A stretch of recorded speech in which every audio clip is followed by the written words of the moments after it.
population.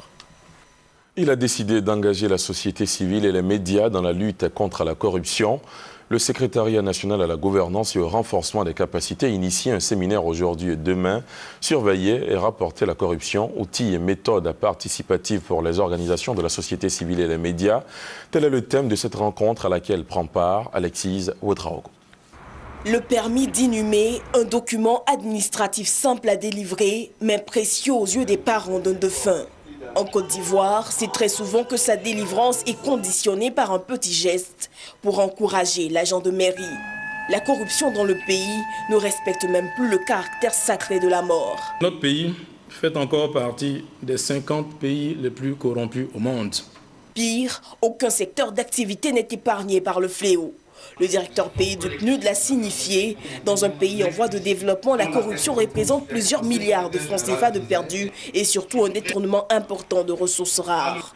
La corruption engendre le gaspillage des ressources publiques, la baisse de la croissance, l'augmentation du coût des transactions, la baisse de la qualité des services publics et donc l'inefficacité de l'administration publique et la perte de la crédibilité de nos institutions. Il n'y aura pas d'émergence en Côte d'Ivoire sans bonne gouvernance.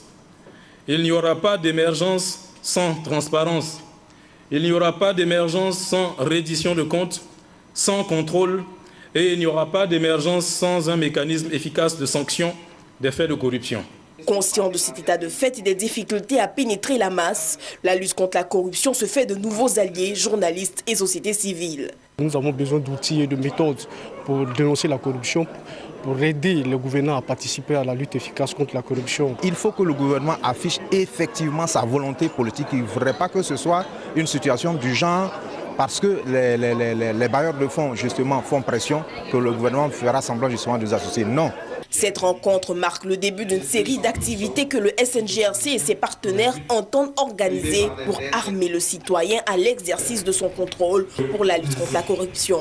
Soulignons que des lois anticorruption ont déjà été adoptées par le gouvernement, d'autres sont encore en